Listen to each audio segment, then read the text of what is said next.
नमस्कार दोस्तों, स्वागत है आज के इस वीडियो में। आज पढ़ेंगे अपन कक्षा 10 का चैप्टर 1 का क्वेश्चन नंबर 5। प्रश्न है, जांच कीजिए कि क्या किसी प्राकृत संख्या n के लिए संख्या 6 की पावर n 0 पर समाप्त हो सकती है। तो इस क्वेश्चन को करेंगे अपन। ये क्वेश्चन नंबर 5। 6 की पावर n 0 पर समाप्त होता है कि नहीं होता है, ये अपने को बताना है। तो 6 के गुणनखंड करेंगे अपन, तो ये होगा 2 से 3 बार और 3 से 1 बार। तो 6 की पावर n, इसको लिख सकते हैं अपन 2 इंटू 3 की पावर n।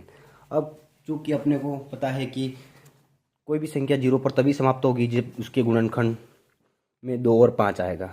2 और 5 आएगा तब वो 0 पर समाप्त होगी। अगर 2 और 5 नहीं आ रहा गुणनखंड में तो 0 पर समाप्त नहीं होगी। तो इसको लिखेंगे 6 की पावर n के गुणनखंड 2 इंटू 5 के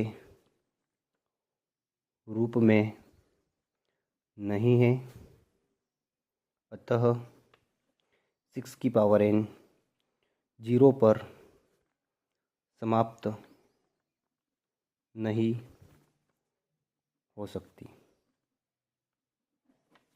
इसी का क्वेश्चन नंबर 6 है। क्वेश्चन नंबर 6 क्या है? व्याख्या कीजिए कि 7 इंटू 11 इंटू 13 प्लस 13 और 7 into 6 into 5 into 4 into 3 into 2 into 1 plus 5 भाज्य संख्या है। तो इसको करेंगे अपन। ये अपने पास 7 इंटू 11 इंटू 13 प्लस 13।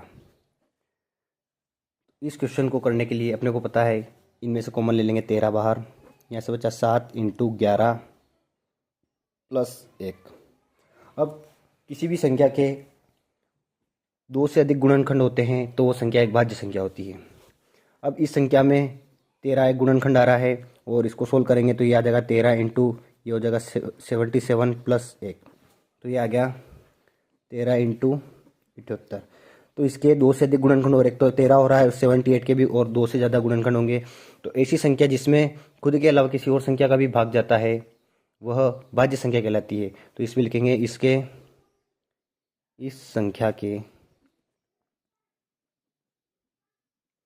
2 से अधिक गुणनखंड है, अतः यह एक भाज्य संख्या है। इसी का क्वेश्चन नंबर 2 है, वो है 7 into 6 into 5 into 4 into 2 into 1। तो इसको करेंगे अपन। ये है 7 into 6 into 5 into 4 into 3 into 2 into 1 plus 5। इसी प्रकार इसमें भी 5 कॉमन लेंगे तो यहाँ से बचा 7 into 6 into 4 into 3 into 2 plus यहाँ पे बचा 1।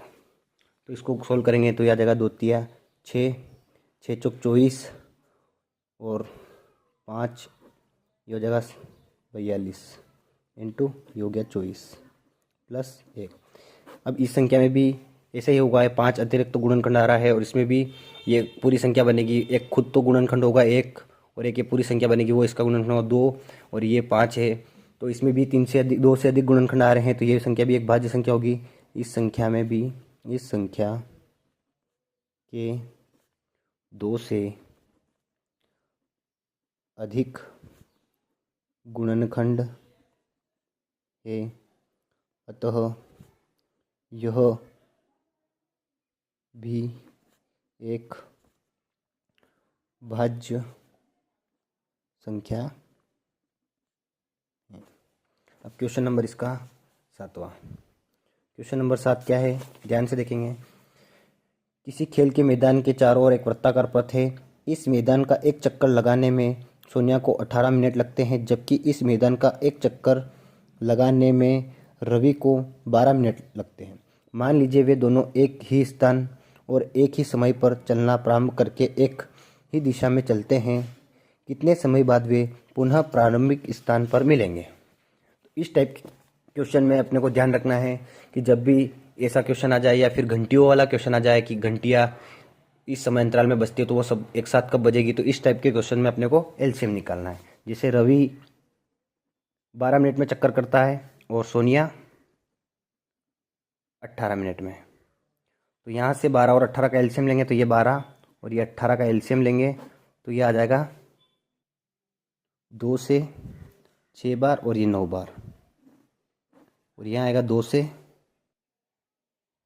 ये आएगा 2 से 3 बार और ये आएगा ये ऐसा कैसा 9। अब ये आ जाएगा 3 से, 3 एकम 3 और 3 तिया 9। अब 3 से जाएगा 1 बार, तो इसका एलसीएम आ जाएगा 2 इंटू 2 इंटू 3 इंटू 3, 3 दूनी 3 तिया 9, 9 दूनी 18, 18 दूनी 36।